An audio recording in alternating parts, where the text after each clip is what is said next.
propósito desse vídeo é fazer uma análise cognitiva do processo de resolução da Torre de Hanoi. E para isso eu vou avaliar as funções cognitivas requeridas, pela resolução e também qual o processo mental de resolução. E no caso vai ser um processo de pensamento estratégico, em que a gente vai avaliar a situação, fazer um diagnóstico e então traçar uma estratégia. Vocês já vão ver como isso vai acontecer. Bom, então antes de mais nada, a Torre de Hanoi é um jogo. E vamos começar descrevendo o dispositivo desse jogo. Ele é composto por uma base, 3 hastes e um determinado número de discos, que pode variar de 1 até geralmente 6 ou 10 discos. E qual é o objetivo do jogo? O objetivo do jogo é mover todos os discos de uma haste, de onde eles começam, para uma outra haste, uma haste final, uma haste destino. Só que o que acontece? Quais são as regras desse jogo? Você só pode mover um disco por vez e você não pode colocar um disco maior sobre um disco menor. Discos menores sempre devem estar por cima. Nosso propósito também, de realizar a Torre de Hanoi com excelência, é de mover os discos de uma haste para outra com o mínimo de movimentos necessários para isso. E cada quantidade de discos coloca uma quantidade mínima de movimentos. Então, por exemplo, se você for mover um disco de uma haste para outra, você vai precisar de um movimento. Se você for mover 2 discos de uma haste para outra, você vai precisar de 3 movimentos. 3 discos, 7 movimentos. 4 discos, 15 movimentos. 5 discos, 31 movimentos. 6 discos, 63 movimentos. Inclusive, existe uma fórmula matemática sobre como se calcula a quantidade de movimentos a partir do número de discos, que é essa daqui, 2 elevado ao número de discos menos 1. Mas não quero aprofundar nisso, o nosso propósito aqui é outro. Eu te sugiro, se você nunca fez a Torre de Hanoi, eu te sugiro que você experimente fazer. Experimente trabalhar com 2 discos, 3 discos, 4 discos, até você começar a sentir dificuldade, começar a ser desafiado pelo jogo, a fazer esse deslocamento dos discos para a haste final com o número mínimo de movimentos. Você tem que encontrar qual é o padrão de movimentação que é a chave de você conseguir fazer apenas os movimentos necessários para deslocar os discos de uma haste para outra.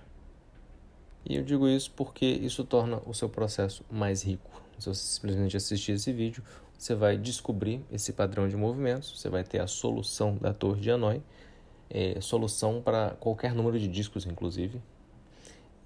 Mas você não vai ter sido desafiado, não vai ter sido um aprendizado tão significativo quanto seria se você experimentasse descobrir esse padrão sozinho inicialmente.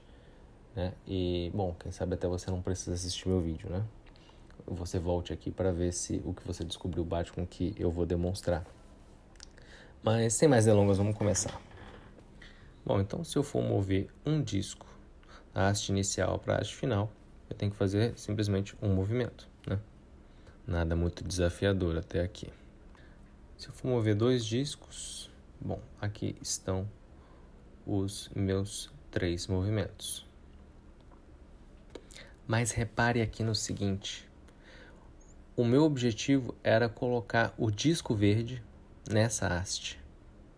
E para colocar o disco verde nessa haste, eu precisei colocar o disco amarelo na outra haste, na haste auxiliar, para então poder mover o disco verde para cá e depois o amarelo em cima dele. Quando eu aumento o número de discos, repare, antes de eu colocar o disco azul ali, o disco verde tinha que estar naquela outra haste. Só que por o disco verde estar nessa outra haste, eu tive que colocar o amarelo naquela outra haste. Então veja, a partir daqui eu descubro que existe um padrão para eu colocar o disco, o último disco da pilha na haste final, né, o disco que está imediatamente em cima tem que ir para a haste anterior. E para aquele disco e para aquela haste, o disco de cima tem que ir para outra haste. E assim eu vou projetando essas relações e vou vendo qual deve ser o primeiro movimento do meu disco de cima. E veja bem, tudo começa com a elaboração de uma hipótese, né? Eu reparo que quando eu movo dois discos, né, para o disco verde chegar na haste destino, o disco amarelo ele tem que começar pela outra haste. Quando eu olho para o jogo com 3 discos, eu tenho a impressão de um padrão semelhante, porque o disco azul, para ele chegar na haste destino, o disco verde antes vai ter que vir para a haste do meio. E para o disco verde vir para a haste do meio, o disco amarelo vai ter que ir para a haste esquerda. Então parece que existe um padrão aqui, de que para o último disco ir para a haste final, o disco que está imediatamente em cima tem que ir para outra haste. Mas para esse disco ir para outra haste, o disco imediatamente em cima tem que ir para a outra haste. De modo que, né, observando o padrão de movimentação com 2 discos e com 3 discos, a gente tem a impressão de que existe esse padrão, mas isso é só uma hipótese por enquanto. Mas o que a gente faz? A gente vai testar essa hipótese com os outros discos, com 4, 5, 6 discos. Vamos ver o que acontece quando a gente coloca 4 discos. Então veja, o disco laranja vai ter que estar nessa haste.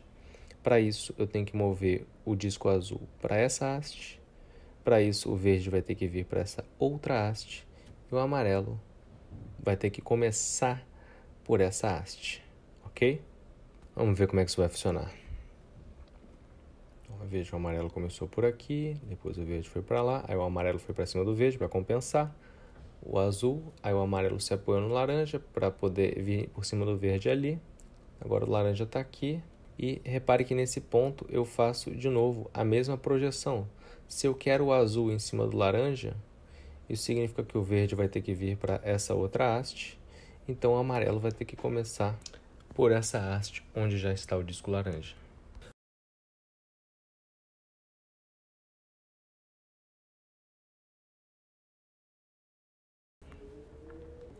Bom, como vocês podem ver, né, a nossa hipótese, né, foi testada e ela funcionou para 4 discos.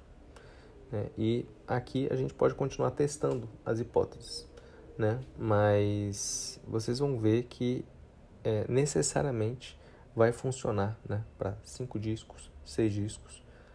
Né? E confesso, quando eu vi que funcionou para 2 discos, 3 discos e 4 discos, né, eu soube, né, tendo 3 referências, de que o processo ia funcionar para quantos discos fossem necessários, quantos discos fossem colocados ali. E veja, quando eu traço essas setas, isso é o que a gente chama de projetar relações virtuais. Ok? E quando eu trabalho com essa ideia de elaborar e verificar hipóteses, estou movendo a função cognitiva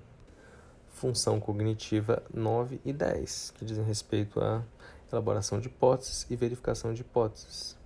Repare que eu abordei esse dispositivo, esse jogo, desde o início, com um quadro de referência de pensamento estratégico. Quer dizer, o arcabouço conceitual que me orientou desde o início foi esse. Eu fiz um diagnóstico, quer dizer, uma descrição do dispositivo.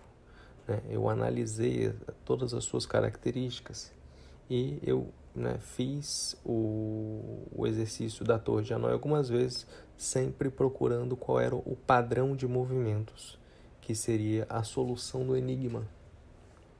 Então, repare que na minha descrição eu tive uma certa precisão na descrição da torre, mas eu não gastei tempo coletando informações desnecessárias, e aí entra a função de elaboração 2, né? Eu não fiquei medindo o tamanho dos discos, né? Esse é o tipo da coisa desnecessária. Percebam que desde o início eu enfoquei a resolução do problema como encontrar o padrão de movimento certo. Então, a solução do enigma do jogo poderia se tornar muito mais difícil se o problema que precisa ser resolvido não tivesse claro. E a gente percebe que existe uma proporção matemática, né? Por detrás, um padrão por detrás da movimentação que é feita. Vamos ver o que acontece quando a gente põe 5 discos. Olha só, quero que o vermelho termine nessa haste. Para isso, o laranja vai ter que vir para essa outra haste, o azul vai ter que vir para essa mesma haste, o verde vai ter que vir para essa haste mais próxima, então o amarelo tem que começar pela haste final, nesse caso. Ok? Vamos ver como isso vai se desenrolar. Aqui, ó, eu dei essa paradinha porque eu estou projetando.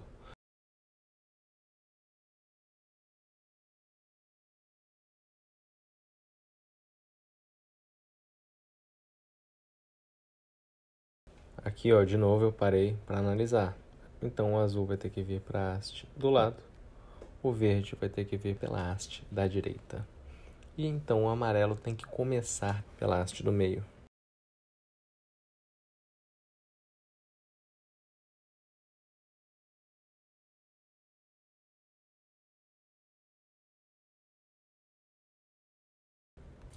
Agora, ó, mesma coisa. Ok? Vamos ver como vai se desenrolar.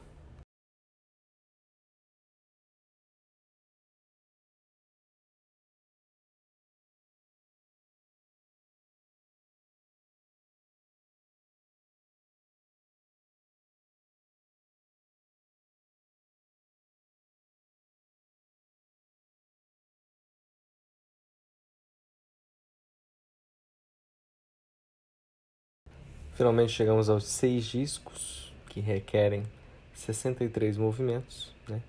Então, depois se vocês quiserem assistir o vídeo de novo e ver se são 63 movimentos que são feitos aqui, fiquem à vontade, ok? Mas a estratégia permanece a mesma. Eu quero colocar o último disco roxo naquela haste.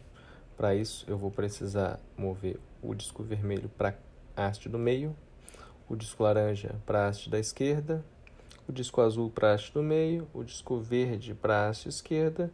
Então o amarelo vai ter que começar pela haste do meio, ok? Então vamos ver como isso se desenrola.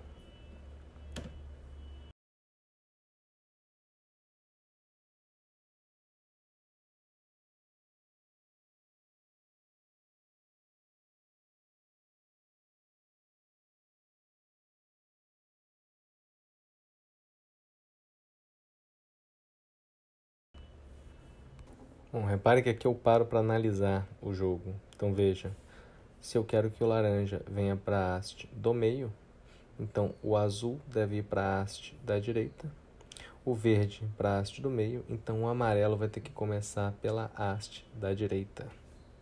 Vamos ver como se desenrola.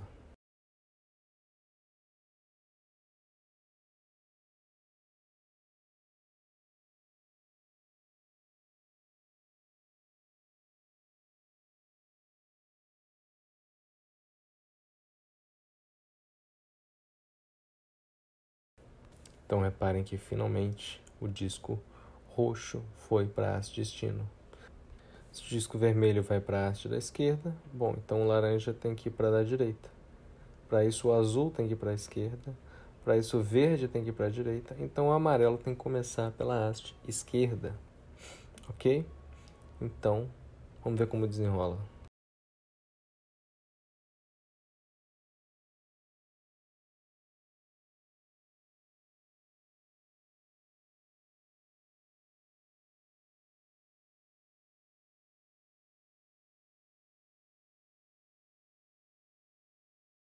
E agora eu estou de novo fazendo a projeção. Então, se eu quero que o laranja vá para o da esquerda, o azul tem que ir para o do meio. Então, o verde tem que ir para a haste esquerda. Então, o amarelo deve começar pela haste do meio.